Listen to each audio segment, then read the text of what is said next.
अब बड़ी खबर बताने के लिए आपको एक जरूरी जानकारी देना जरूरी है।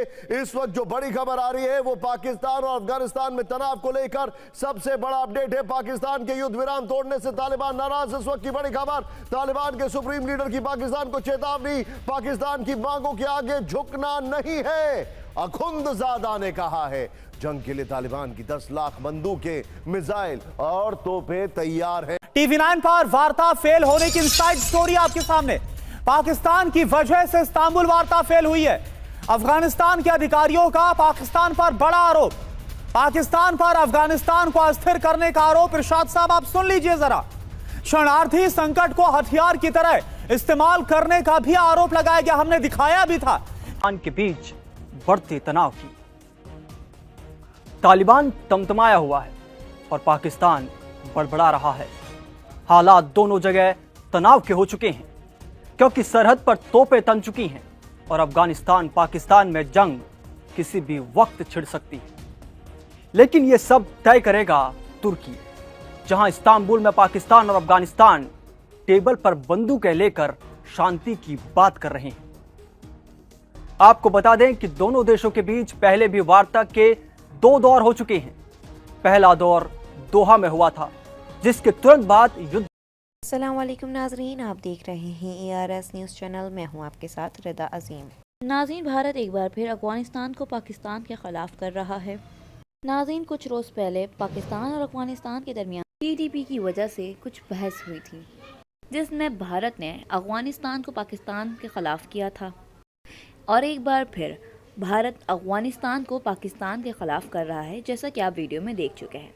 मुकम्मल वीडियो आपके साथ शेयर की जाएगी, लेकिन उससे पहले अगर आपने अब तक हमारे चैनल को सब्सक्राइब नहीं किया है तो हमारे चैनल को सब्सक्राइब करें, बेल आइकन प्रेस करना ना भूलें।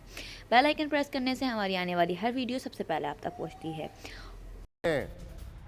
हेबतुल्लाह अखुंदजादा तालिबान के सुप्रीम लीडर हैं। उन्होंने इस्तांबुल में मौजूद अपने प्रतिनिधियों को एक कड़ा मैसेज भिजवाया है और कहा है पाकिस्तान के साथ होने वाली चर्चाएं ईमानदारी के साथ होनी चाहिए। यह पहला पार्ट है, आगे सुनिए।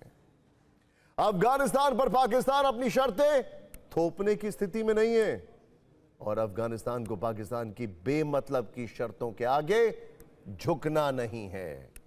अखुंदजादा का यह आदेश पाकिस्तान के लिए खतरे की घंटी है, क्योंकि पाकिस्तान ने 2 शर्तें रखी हैं। पहली, तालिबान को TTP पर एक्शन लेना होगा।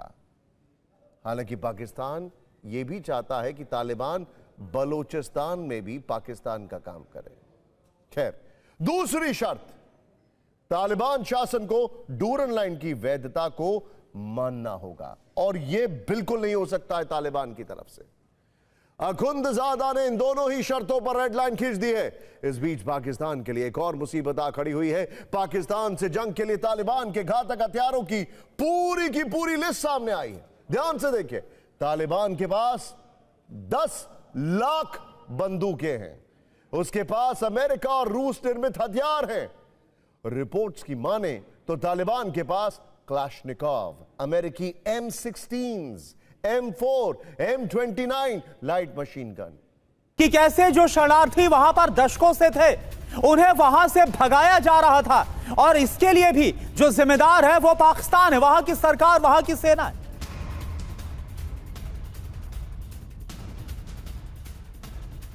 तो अफगान आई न्यूज के हवाले से आपको एक और जानकारी बताते हैं। वार्ता क्यों फेल हुई है? पाक अफगान वार्ता फेल हुई, इनसाइड स्टोरी आप समझ लीजिए।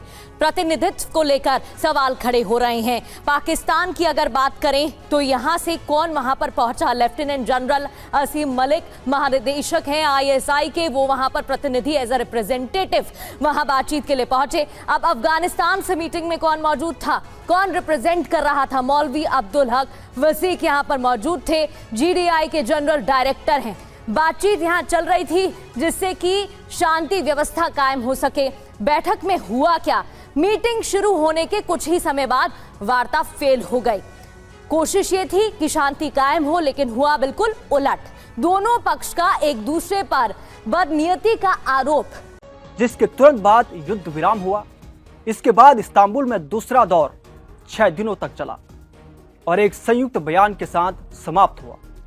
उस बयान में शांति बनाए रखने और उल्लंघन करने वाले पक्षों को सजा देने के लिए निगरानी और वेरिफिकेशन सिस्टम स्थापित करने की बात की गई थी। लेकिन पाकिस्तान के सुर अब बदल गए हैं। वो धमका रहा है। पाकिस्तान पहले भी तालिबान को गुफाओं के भीतर भेजने की बात कर चुका है। दरअसल तुर्की में हो रही वार्ता से पहले ही पाकिस्तान के रक्षा मंत्री ख्वाजा आसिफ ने तालिबान को चेतावनी दी है। उन्होंने कहा कि अगर बातचीत में कोई भी प्रगति नहीं हुई तो हालात और बिगड़ सकते हैं और अगला कदम सिर्फ युद्ध होगा। आसिफ ने कहा, अगर हमारी सरजमी पर हमारी आबादी को निशाना बनाया जाता है तो हम भी उसी तरह जवाब देंगे। तो वहीं ख्वाजा आसिफ ने यह भी कहा कि पाकिस्तान का मुख्य उद्देश्य आतंकवाद पर कड़ी कार्रवाई करना है। इसमें तहरीक तालिबान पाकिस्तान यानी टीटीपी, बलूचिस्तान लिबरेशन आर्मी यानी BLA और अफगानिस्तान में सक्रिय अन्य आतंकवादी संगठन शामिल हैं। अगर वार्ता में कोई ठोस नतीजा नहीं निकला तो यह पूरी कोशिश बेकार साबित हो सकती है। आपको बता दें कि अफगानिस्तान और पाकिस्तान के बीच हाल ही में कई झड़पें हुई हैं। अफगानिस्तान की तालिबान सरकार ने पाकिस्तान में घुसकर उसकी कई चौकियां उड़ा दी। तो वहीं पाकिस्तान ने अफगानिस्तान में एयर स्ट्राइक कर कई बेगुनाहों की जान ले डाली। पाकिस्तान की सेना फील्ड मार्शल आसिम मुनीर के ऑर्डर पर अफगानिस्तान में तबाही मचा रही है और तनाव बढ़ाती जा रही है। शहबाज सरकार हाशिए पर है। सारे फैसले तालिबान ने पाकिस्तान को हड़काते हुए अब आर पार की धमकी दे डाली है। अफगानिस्तान ने पाकिस्तान को सख्त लहजे में चेतावनी दी है कि अब अगर छेड़ने की कोशिश की या फिर सब्र का इम्तिहान लिया तो फिर तबाही का खुद पाकिस्तान जिम्मेदार होगा। पाकिस्तान और अफगानिस्तान के बीच बीते करीब 1 महीने से तनाव चरम पर है। दोनों देशों की सेनाओं का बॉर्डर पर भीषण संघर्ष हुआ है। तो वहीं अब बयानबाजी और धमकियों का दौर भी जारी है। अफगानिस्तान की तालिबान सरकार में बॉर्डर और जनजातीय मामलों के मंत्री नूरुल्लाह नूरी ने कहा है कि उनके धैर्य की परीक्षा ना ली जाए।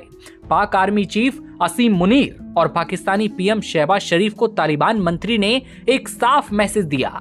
कहा कि तालिबान की कोशिश शांति कायम रखने की है, लेकिन अगर युद्ध थोपा गया तो फिर उनका देश मजबूती के साथ अपनी लड़ाई लड़ेगा। नाज़रीन, ये थी आज की मुकम्मल वीडियो। उम्मीद है आपको पसंद आई होगी। अगर आपको हमारी वीडियो अच्छी लगी हो तो हमारे चैनल को सब्सक्राइब करें, बेल आइकन प्रेस करना ना भूलें। बेल आइकन प्रेस करने से हमारी हर आने वाली वीडियो सबसे पहले आप तक पहुंचती है। मिलते हैं अगली वीडियो में, तब तक के लिए अल्लाह हाफ़िज़।